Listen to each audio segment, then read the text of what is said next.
Non poteva mancare qui da Aviano Miki Biasion.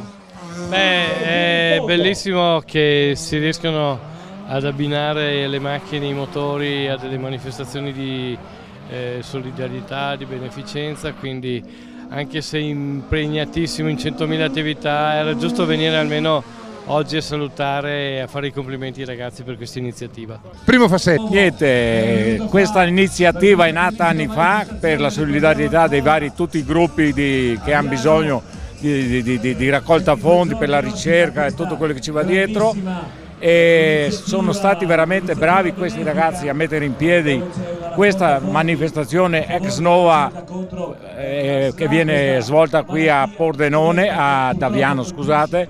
Perciò io ringrazio veramente tutti questi giovani, tutti chi ha dato una mano e tutti gli sponsor, perché abbiamo bisogno per poter andare avanti sia per la ricerca sia per mantenere la fisioterapia, tutte certe iniziative, dargli una mano a tutte le patologie, abbiamo bisogno di raccolta fondi. Senti le sensazioni di questa manifestazione? Sì, è divertente, molto divertente, c'è un sacco di gente e c'è molte macchine, poi diversi piloti bravi, ho visto anche Miki Biasion, Andrea Zanussi, quindi c'è insomma dei piloti di tutto rilievo.